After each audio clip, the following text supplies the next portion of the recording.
Well, I came on here just now. Talk about um this weird shit I just dealt with my phone.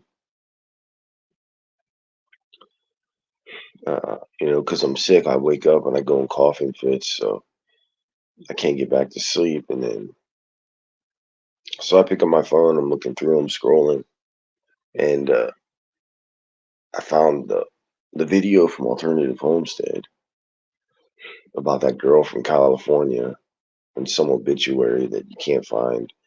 So I posted a community post about that. Keep in mind, I took down all my shit again last night. I'm just fucking sick and tired of getting fucking berated by these motherfuckers, man. It's just getting really fucking old, dude. Really fucking old. Because I can't make any headway because the way they utilize these tactics, it's just fucking unrelenting. I mean, unfucking relenting. It's bullshit. So yeah, so I'm looking into the alternative homestead thing and this girl, and I come across Nerve Gorilla. I come across Nerve Gorilla's video. The video he did recently talking about the girl from the Targeted Individual United video. And I scroll down through his list of all the TIs. And as I'm scrolling through the list of all the TIs he has linked, I see one that I've never seen before. So most of them I've never seen before, actually. So I just randomly click on a few, and I click on one, and it's some dude. Um, dude that he actually looks a lot. He looks a lot like me. Actually, he resembles me, but back in 2020, um, before I put on weight and stuff like that. So he was like a musician. He's got some songs like playing guitar on his channel. He's got two songs playing guitar on his channel, and then he goes into targeting stuff.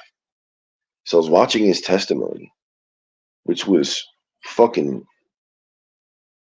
phenomenal. I mean, this guy's testimony, his written testimony that he wrote down on his computer, was as good as any I've ever seen or heard. Um, he's really fucking smart and educated and articulate and a really good fucking writer. He explained everything very well in this testimony. So he's talking about his experience, how he seems like he gets set up to move into an apartment, and it has to do with his work and stuff. And then when he gets into the apartment, you know, he's dealing with a really bizarre landlord. So it mirrored obviously my situation a lot with the apartment I moved into out in North Canton, Ohio. Um, how it just fell on my lap. It fit right into my budget perfectly. It was like the perfect situation for me to go to. So yeah, I'm listening to this guy's testimony. He has a background with like addiction to like some meth addiction. I think he said like Xanax and meth, and then alcohol abuse. So his mannerisms were similar to mine. I could tell just by watching him. He uses his hands and his arms a lot when he talks. So it could be as a result of the drug use, but it could just be his neurology in general. So he's a little bit neurotic. You can just tell he's a little neurotic. And when he plays guitar too, you can tell a little bit of it as well comes out.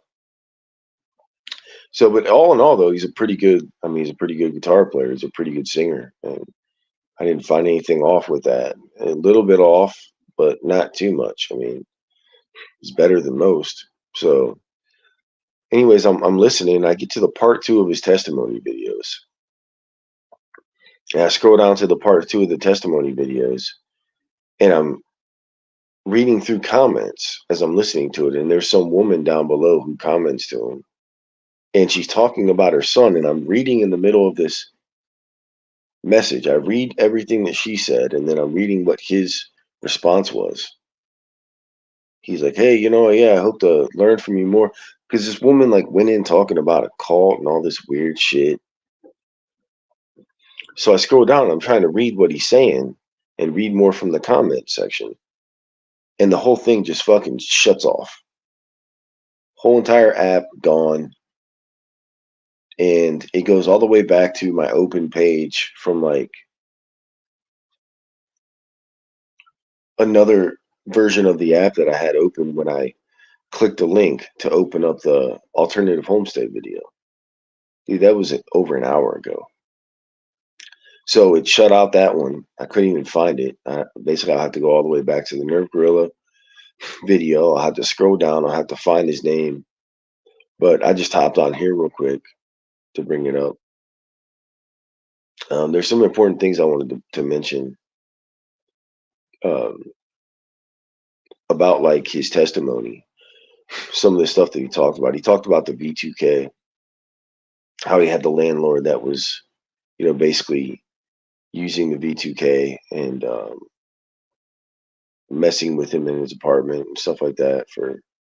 Sounds like it went on for a while, and he was a tough cookie to crack, right?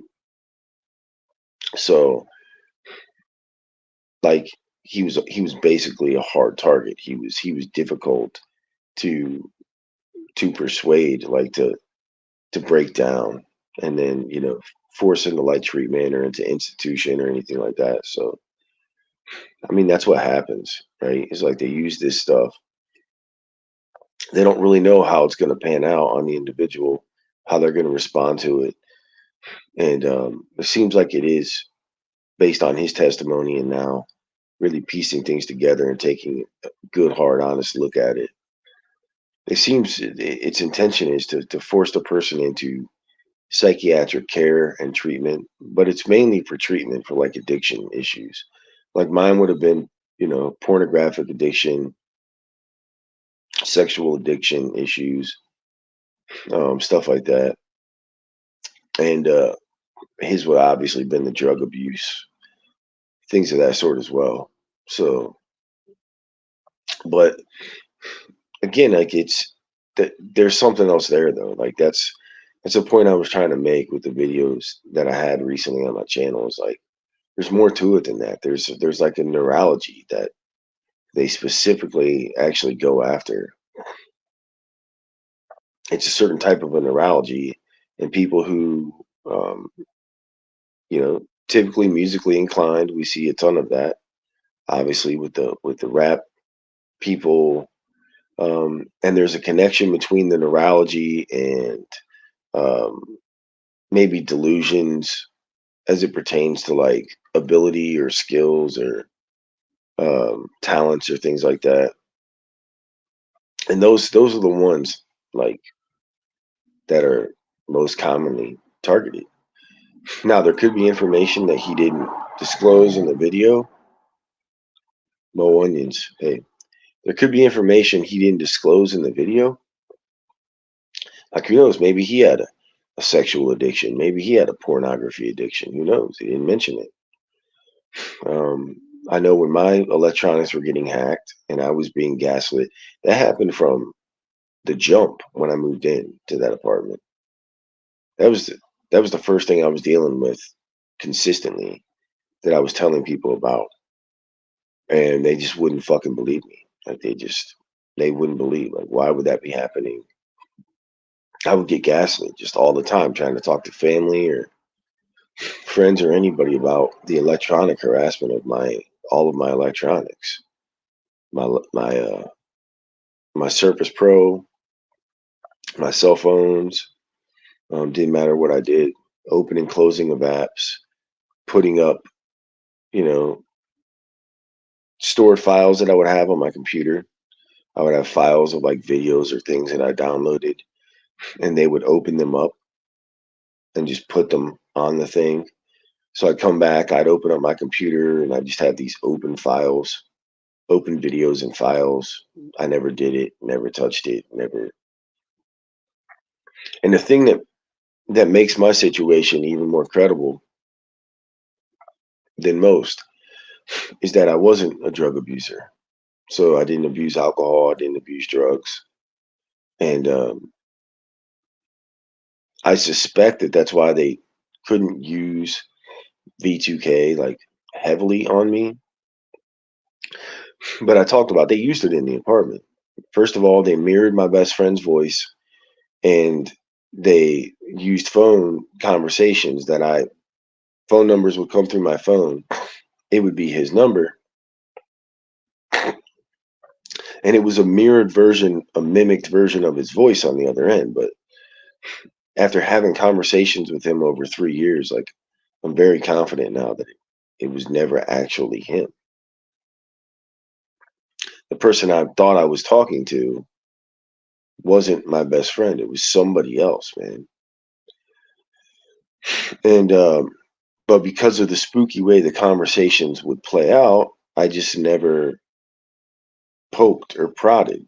I was always trying to get off the phone as quickly as I could. So yeah, I mean, in terms of B2K, some of the stuff I got was, obviously they would project the theater campaigns into my house, into the apartment. So they projected the theater noises to make it sound like there was a combat zone closing in on me. They were closing in to, you know, I heard shit like "We got you surrounded," gun firing, all kinds of shit like that, nonstop. The planes and helicopters obviously were real. You could actually see them, but there was a lot of helicopter noise too. Ambulance, police siren noise. Some of that stuff was projected sound, and the steps that were outside the apartment, the metal steps that they would walk up and down, and then I would go out and I would try to, where the fuck are they? It was projected sound because even later on, um, you know, I wasn't hearing that anymore. It was gone. After I dealt with it for about 3 months, they stopped doing it. Um, you know, it it was a really good testimonial story, and it really um, reminded me of a lot of stuff that on old video testimony that I had that I talked about consistently on that old channel. Just talking about the projected sounds, the sound campaigns through the walls from you know the adjacent apartment behind me, and then the side apartment next to me, like stuff like that. Like all those apartments that basically surrounded me, the projected sounds, and it was basically the song of the bass song. It was basically the power of love. So it was that 80s song, the power of love. Do do do do do do do do do do do do do do. And it would just play over and over and over again. They had another one that sounded like DB Gang Stalking's intro, and it would just be do do do do do do do do do do do do do do, and they just blasted me with it for fucking weeks and months, even leading up to when it all like went overt. Um, but this, leads me to the conclusion now, 100% beyond a shadow of a doubt. Um, the situation with the cat was definitely a ritualistic abuse thing. The breaking of the step outside of the apartment, the 4 step down on the apartment stairs. How it was basically set up and torched and cut so that when I went down and I would step on it, leaving in the morning, it would fall through and I would fall down the fucking steps. Just shit, it's just shit that's just trying to intimidate you and fucking scare the shit out of you. And yeah, those weird occult motherfuckers, man, that live down below me. I think back to them, and they were without a doubt the biggest perpetrators. of the whole situation in my apartment. Um, the way they acted, their behaviors, the clothes, the weird ones that would be over there, cross dressers and fucking just fucking weirdos, man. They were just fucking weirdos. Um, and they were fake. They were so fake. You could tell it from the very beginning. You could just tell how fucking fake they were. When that dude would take my packages and put them in the wrong fucking apartment, and then I'd come back and I'd be looking for my package, and I'd go over to the wrong apartment to go pick up my package, and there he would just be. Oh yeah, it was over at my friend's over here, and there he would just be like, it's like, come on, dude. So, I wanted for so long, for the first probably year, 2 years, um, I honestly thought of ways that I could fucking end those motherfuckers. That I could just fucking just get rid of them. I mean, I thought about it.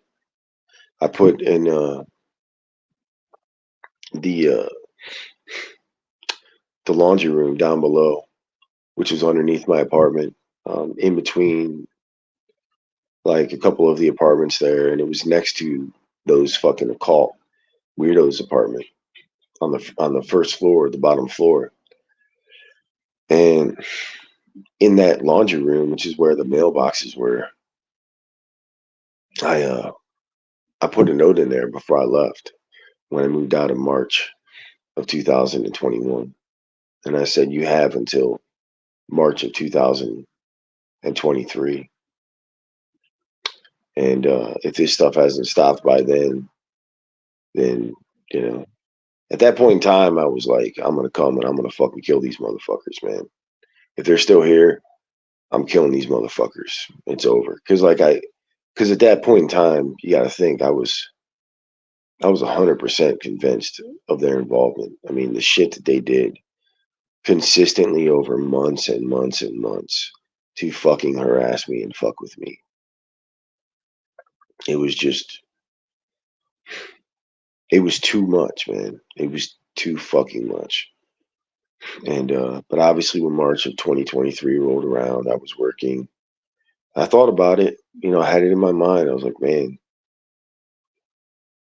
it just obviously the cons outweigh the pros. I mean, there's no fucking point in doing it. They probably wouldn't even fucking live there anymore, for all I know. So then you got to factor in, well, do you even know why they were doing it? Why they were involved? It's just a fucking mess. But um, yeah, the V2K and stuff, that's a real thing, And then at my dad's house, I said the only outside of those projected noises, the only like V2K that I would get outside of the dwelling would be in the quasi sleep state. Those artificial dream scenarios. Those I consistently have gotten V2K in those scenarios up until the last like 6 months. It hasn't really happened since I've been where I'm at now. Um, but at my dad's, it would happen quite a bit. They had a pretty good setup at my dad's because you got to remember that a lot of this stuff gets set up far in advance. So let's say even it happened after the investigation in 2018. Let's say they decided to set all this up in 2018 after the investigation, right? So they start basically setting the building blocks in the areas where I would be. Well, they knew my dad was staying in the same spot. He'd been in the same spot for 20 years. So that would be one of the main places I would go. Is basically any of the main places that I would go had these networks set up in close proximity. And so at my dad's house, you had a lot of it. You had a lot of it there. And Here, like my brother purchased this house, just almost going on 2 years ago in April. So, it wasn't a part of the equation. Though it may have been factored and orchestrated in, or, as time went by, it wasn't originally part of the equation. So, things are different. They've been different here. Not to mention, I've just been such a pain in the ass for so long that they've been forced to. The vast majority of the stuff that they do and have done, they've just been forced to back off of it. They just can't do it as much. I mean, even when I first moved in here, they were just doing it. Um, the base campaigns by the house was all the time. The cars outside, it's pretty much all the time. Now it's extremely fucking rare. It's extremely rare, if ever. Most of it's in the far distance. So those fucking trains at my dad's, man. Those trains were. If you guys never experienced the train synchronicity phenomenon, um, that's up there with the refrigerator one and the Internet of Things chirping. That's easily the most difficult to deal with. Imagine that you've got trains in close proximity to where you live, and the people operating the trains, like basically the operators are synced up and connected to you, and they will operate the trains and make moves of the trains in accordance with your sleep patterns. So basically, as soon as you get woken up out of sleep, they move the train and honk the horn, right? And then you go back to sleep. As soon as you're getting ready to fall asleep, they honk the horn on the train. It was the same thing as at the apartment, the original apartment, with the girls running outside. They did it in several ways, those synchronicities when you're getting ready to fall asleep or waking up. They would have the girls run outside. They would have the photon laser transmission hit the window and make the pop, and it would just keep click popping that window all fucking night, all night, nonstop, never ending, for fucking weeks and weeks and weeks. Well, they did that with the train, and for the first year that I was at my dad's, I mean, honestly, that's one of the main reasons I left and went to that gas and oil job, left that ATM job, because I just could not deal with that shit there. Um, it was fucking awful. Then I would get up, I'd go for a walk, try to go down there. I had videos documenting it, over 2 years, live stream video. I would get up, I'd go down to walk over where the tracks were, where you cross over the tracks to get down to the walking trail by the river. And whether I was walking or driving my car, as soon as I fucking got over there, boom, there's the train. Come back off the walking trail on my way back. Oh, here comes the train. They drop down those arms, they'd run that fucking train. The cop would be parked right there every fucking time. That's how you just know, like, fucking police involvement. And yeah, the police were heavily involved in the neighborhood, the community where my dad, where I lived with my dad. They were heavily involved. Whereas around here, not so much. They were for a while, but they rarely do anything anymore. Rarely. So yeah, I mean, it's just you're supposed to go, like, get treatment and get help. And then when you think about it, when you're looking at a case like mine, I mean, that's what I mean. Like, my situation's just so fucking rare, dude. I mean, who deals with this shit for 3.5 years nonstop and never goes and gets help ever? Never changes anything, never goes to any treatment,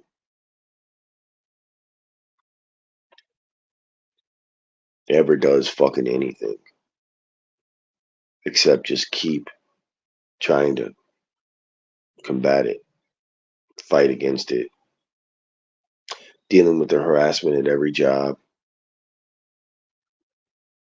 I mean, it's hard to say with that dude though. Like he didn't have any evidence um, to go along with his testimony. There's nothing else on his channel because he claims it stopped for him after a year. Well, when you listen to his testimony, he went into treatment and he got fucking clean and sober. So it had been almost a year at that point. So you go back to those videos I talked about recently on my channel about that 1 year magic 1 year mark. And they flip a lot of those people at that point. They flip a lot of them and they become fake TIs, man. They harass people in the community. So it's really hard to say. I mean, that dude mentions in the video, like, once he became sober, he would have never thought about doing anything like that or being associated with anything like that. Um, but he's probably full of shit, realistically. Just saying, based on my experience, guys like him get flipped. They become fucking gang stalkers, man. So yeah, I'll have to go back and find the video and link it in the description. And yeah, man, that dude looks a lot. He looks a lot like me, actually.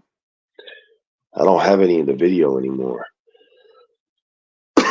from 2020, but the guy's like fucking built like me. Then he looks like me. There's a lot of similarities. The music thing. I mean, he could be a plant, honestly. He could be a plant fake TI. That whole testimony written out and everything, it's very compelling. It is. But without even a single ounce of evidence to back any of it up, I mean,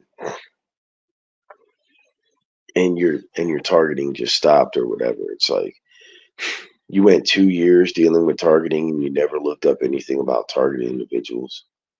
I mean, that's impossible, dude. Like, come on, be realistic here. That's impossible.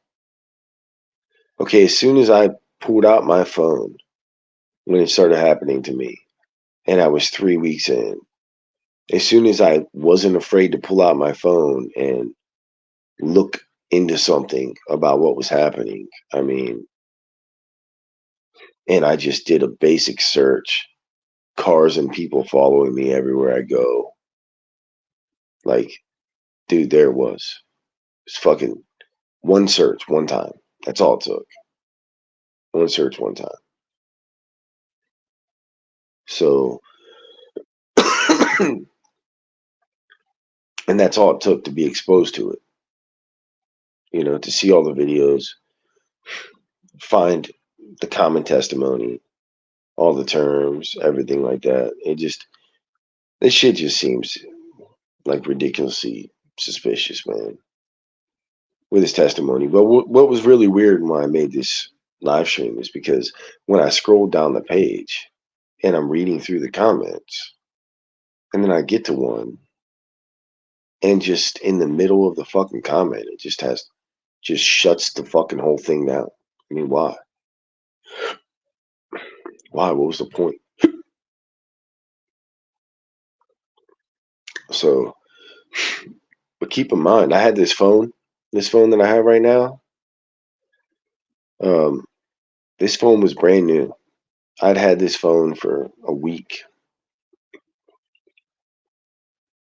There was no harassment on this phone, and everything was going great. Like, I was enjoying like not dealing with a lot of harassment on the phone for a little while there. I didn't have any of my emails on it, nothing like that. Whole new phone number, so it took a while to catch up to it, right? And it'd been about a weekend, and I'm working on the job in downtown Cleveland doing that safety specialist job, and I'm off in this sector, and I sit down to take a break, and I pull out my phone and I open up my phone, and this was on this day, I got hit with a ton of noise harassment.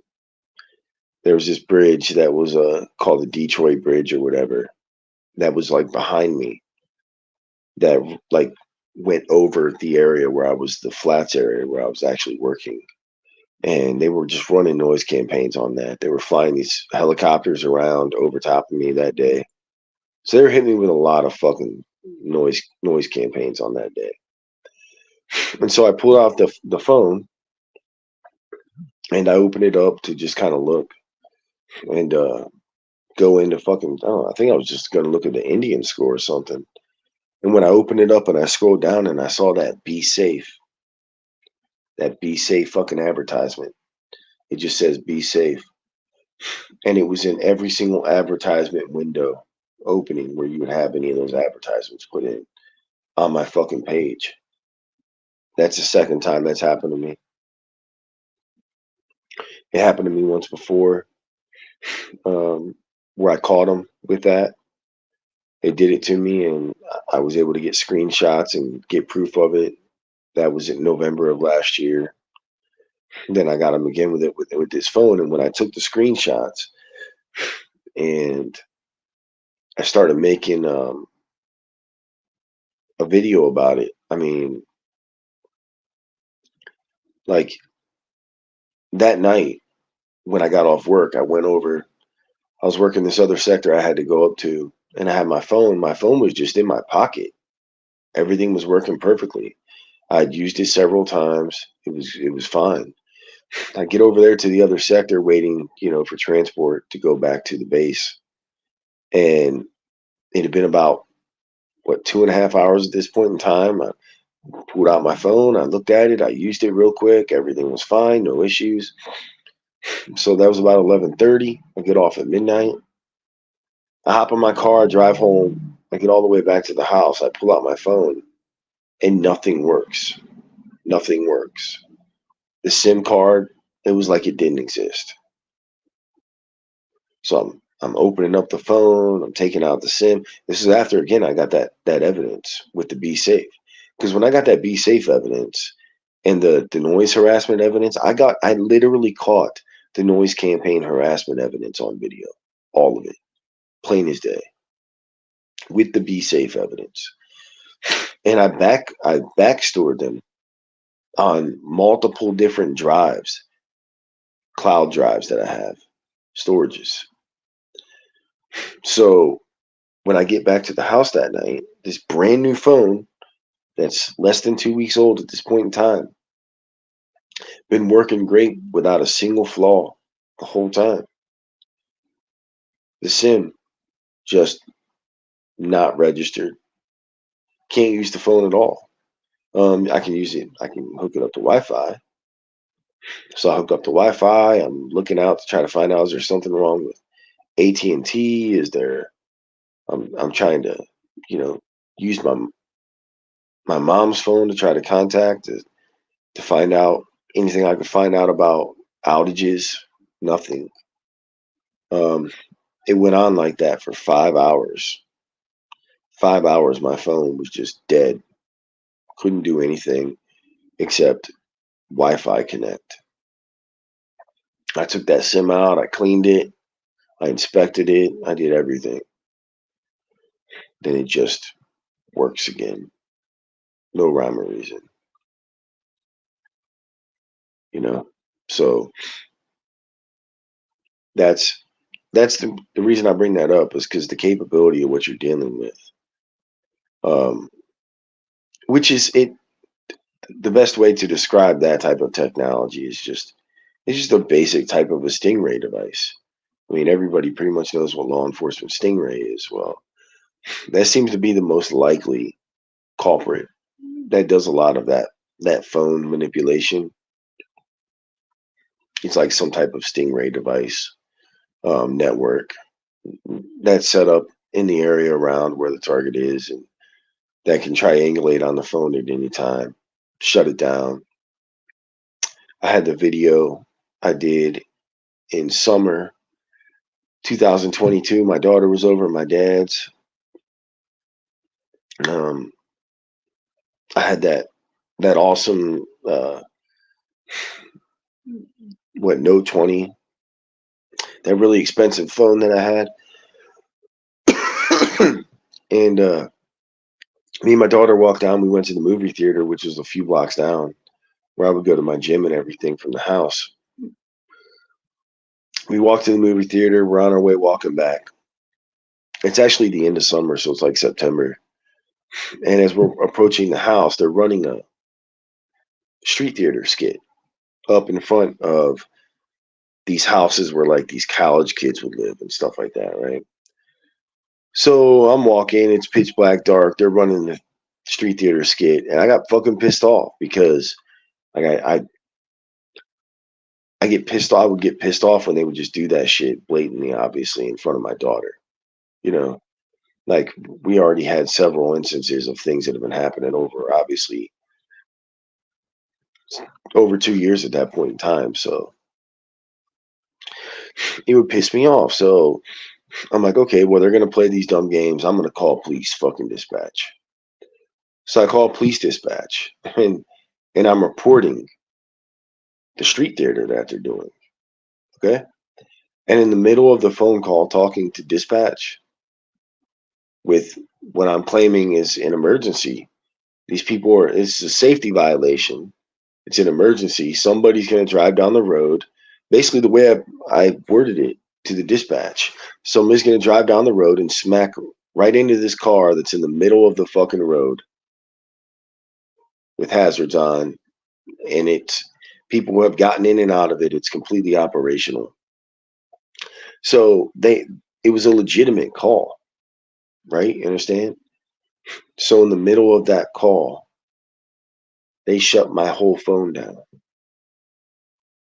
They just killed it. They shut my whole phone down. I had to power it all the way back on. Power it all the way back on. The internet, nothing will work for like 5 minutes. I get it to work again.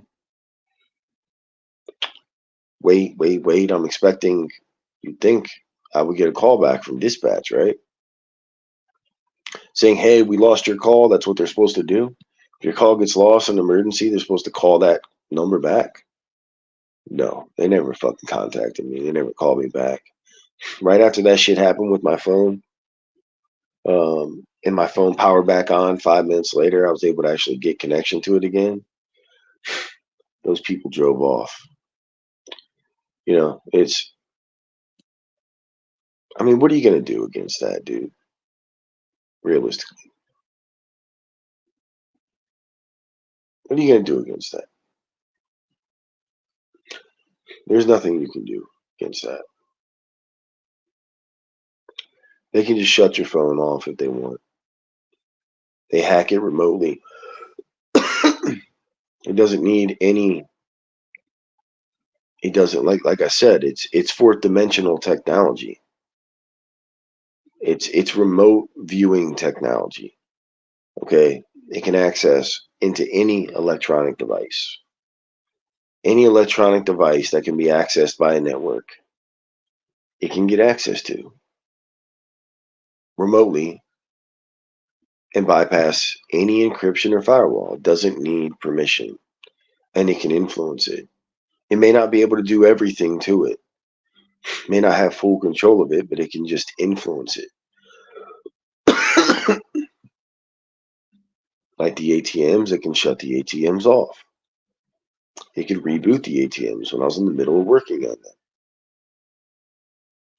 Heavily encrypted ATMs could just shut them off.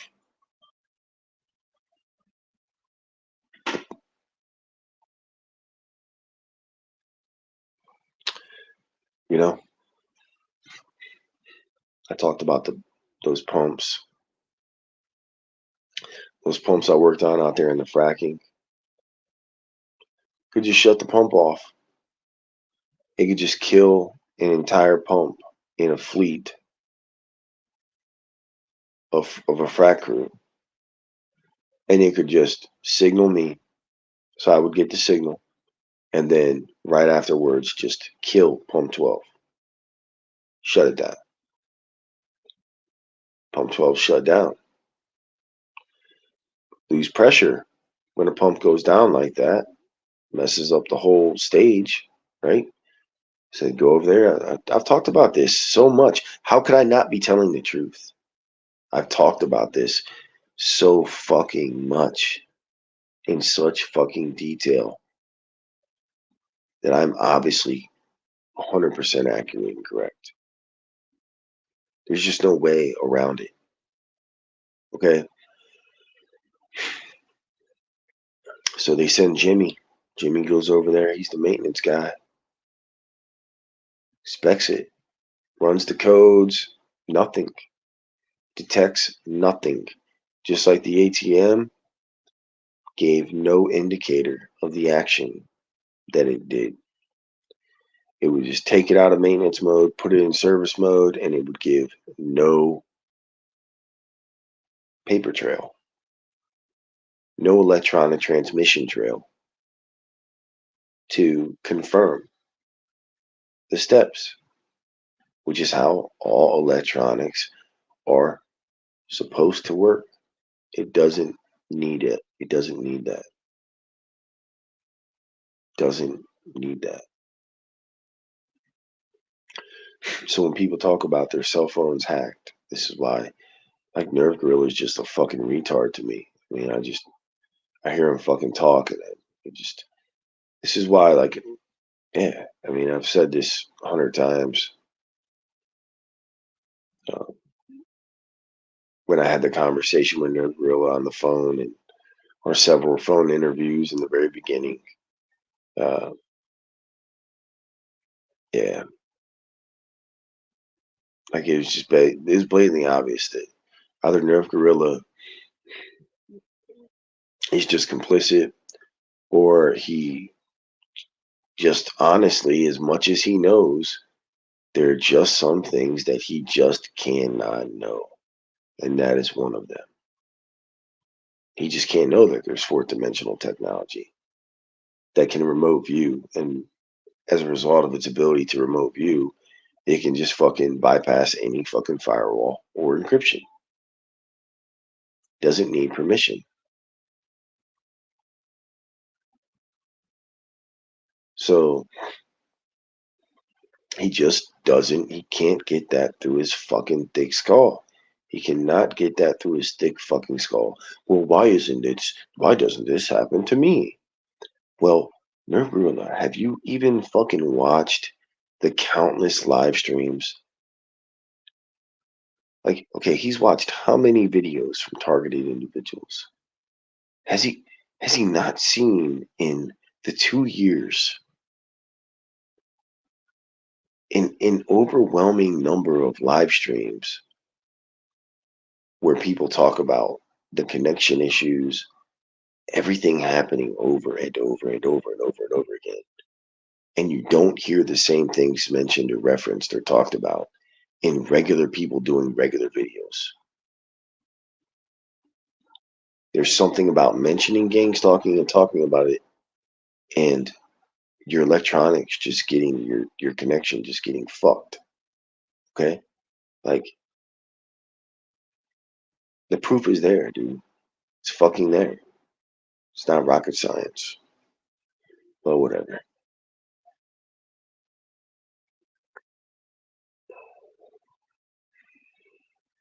Whatever, man.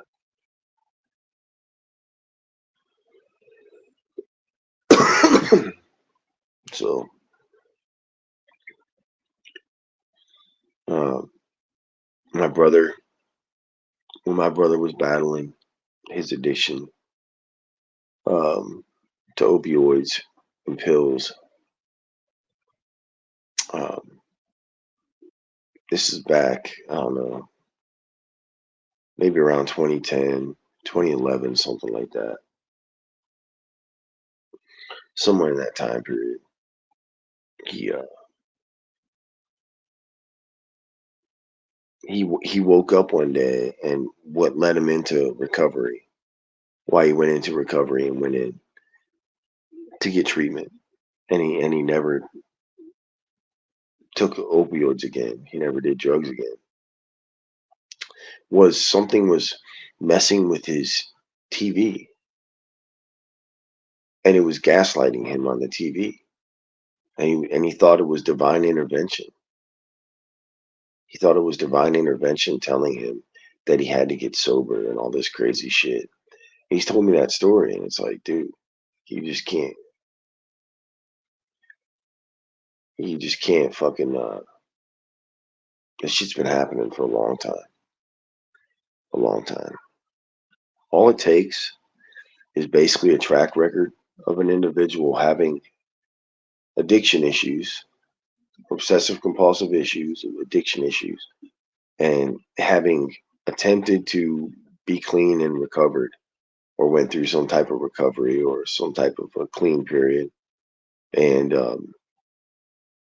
that's all it takes to get people on the radar for this stuff. Because once they go through that, in my opinion, that's when they're basically put on the system. And then they're monitored from there. And if they lapse, then when they lapse, then that's when, you know, they have the system set up in place in preparation for it. And that's how the shit goes down. A lot of the stuff that I dealt with, I had no issues with it for years. I mean, from 2000, late 2012, all the way until like 2017, I had no issues. I had 5 years. I was completely free from that stuff. Um, no issues. And, you know, that's when everything weird starts to happen, right? What caused me to stop and get away from it in 2012 was that they they brought a semi truck and they parked it outside of the townhome where I lived with my family, and they parked it out on the road right out in front of our house, like it was some fucking surveillance truck, dude. And these cars followed me to work. I had to walk to work. I didn't have a car at the time. So when I got back from the border patrol and I was working that Dunbar job, so I had to walk to work for like 4 months before I saved up to get this Charger that I had. So, anyways, they basic stupid cars that just look like unmarked police cars would kind of follow me around the neighborhood. Happened for maybe 2 weeks, and we left and went on vacation. So, you know, when I got back from vacation, that was after probably 2 weeks of that semi truck sitting there. I never saw those cars again. I never thought anything of it again after that. Like, but I just never. I basically was completely clean of any online fucking activity at all. Like with anything having to do with you know pornography or anything like that. I didn't look at any of that shit for fucking 5 years. Like I said, so yeah, there's definitely something to that. That's when they set the stuff up. That's when they set it up. So and basically what it's going to be then is it's going to be like a relapse failsafe. So then you get people that relapse from whatever the drug abuse is, and drug abuse or sexual addiction, whatever the addiction is. And out's gonna come the fucking gang stalkers. Here they come. Here's gonna come their fucking network. Here's gonna come their noise. There's gonna come their fucking harassment, and it basically just keeps you trapped and forced into sobriety, pretty much. That's just my guess. I mean, that's based on all the overwhelming testimony that I've encountered. That's what it is, man. But there is still a neurological connection, and there's certain types of individuals that are more susceptible to it, and so those are just predominantly the ones that you're seeing continuously subjected to this. But it could be also that they're the ones that be, have the conscious awareness to see it for what it is, to see it as being fake, like to not see it as being, to see it for the ruse that it is, to not see it as being some divine thing or some. So when they get subjected to it, they push back. They don't they don't go into treatment. They fight back. They resist it. So it could also be that that's what you're seeing in the TI community, and that's why you would have these certain symptoms like exhibited with TIs, that divergent thinking somehow um, makes it so they can they can detect this shit. Like they're not fooled. They're not fucking tricked. They catch on to what's being done to them or what was done to them, and yeah, so they push back against it. Whereas most people are probably subjected to this and they have no fucking idea that it's anything other than, like I told you about that girl wearing the red and black out there in Cleveland. They synchronized with me that one day. The young girl, she's like 19 or 20 or whatever, the young mixed girl looked like Mariah Carey. And I escorted her from one side of the district to the other side. And we're having a conversation, we're talking. And somehow she gets into the conversation of this stuff and energy. She starts talking about energy and shit. And I'm like, oh my God, here we go. Right. I already knew who she was. I already knew she was fucking basically unwilling fucking gang stalker. She didn't even fucking know why. And I asked her if she ever got the tinnitus in her right ear. And she's, basically, this is what they all think. They just think they're fucking insane. They just think they're going insane. They're going crazy from whatever it is that they were doing or whatever. And they think it's all just their fucking brain. They literally just think it's their brain. They literally just think it's whatever they're getting into, negatively affecting their brain or their body. And it's just fucking a lie, dude. Just a fucking lie. And like I told her, I was like, oh no, well, it's definitely real. Just like when I told the guy, they synchronized that guy out there at that apartment there at the hotel out there doing the fracking last winter. When I showed up to the hotel to check in there, and they had that guy down there in the lobby, and it was like the second he would just be passed out in the fucking lobby. Every night we'd come in, he'd be passed out in the lobby. He looked like he was homeless. He was always wearing a red hat, his red symbology. And I come down and I'm waiting to go out to eat with these guys. This was just before New Year's last year. I come down, I'm waiting to go get something to eat. And he's sitting there in the lobby. And I go over and I'm drinking a beer and I'm just kind of sitting in the lobby area waiting on them. And he just like asked me about if I get the vibrations and all this shit. And I'm like, oh yeah, buddy. Oh yeah. He's asking me like where I'm from and blah, blah, blah. And I'm telling him, I'm like, yeah, a little here, there, whatever. And I was like, I told him, I was like, you do realize that shit's real, right? Like, you do realize like there's nothing wrong with you. That's what I told the guy. It's like there's nothing wrong with you, man. Like That shit's being done to you. You know, this old fucking guy with this ratty ponytail. He's probably about 50, 55. He kind of reminded me a little bit of Most Targeted Citizen, actually. Kind of resembled him in some ways, build wise. But every day, sure, sure enough, man, every day when I was on days, and I'd be working there in the hotel, and I'd get up before we were gonna go into the frac pad. I'd go over, like I'd walk down to the Dunkin' Donuts right there. There he'd be, right inside the Dunkin' Donuts, just sitting there, drinking his coffee. He had his notes. He would take notes down. He had notes, and he had all these things written on this piece of paper of everything that he would experience, right?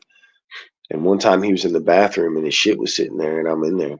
I just walk over and glance at it. It's just talking about, like, all these people convicted of like these heinous crimes, and they're in jail. And it was like he was almost like writing down advocacy stuff or something. Or it was wild, like he was basically like, I think at one point in time he made signs where he was going around showing people signs saying like he was innocent and shit.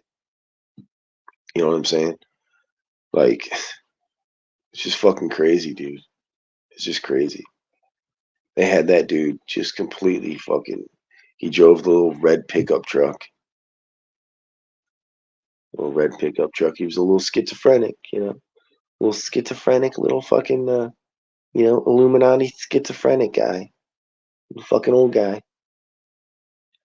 Drove around, took his notes like, you know, targeted individual united. Fucking, well, they teach us that we write our notes. We write notes, and the writing, it's what it does is it's beneficial to the. Yeah, dude. Yeah, we get it, man. They've been pulling this shit on fucking schizophrenics for fucking so long, dude. Oh my god. That's what I mean. It's based on that neurology, dude. It's just the addiction. It just seems like the addiction is how they can convince you to get in treatment or something. It's like if you have an addiction, so basically they give you the addictions. You understand? It's the point I'm trying to make. They give you the addictions that they can eventually use on you when they want to get you diagnosed formally. You understand? So they've set you up with this addiction already earlier on in your life, knowing that that's something that they would eventually be able to use against you to set you up to run the satanic ritual abuse on you and then get you diagnosed with a mental illness. Like, the treatment is just a part of the equation because, for, well, obviously, if they're gonna have to have you be treated. I mean, what's the point, right? So it's obviously one of the stipulations involved with them flipping you. But anyways, I'm wrapping this one up. I'm done.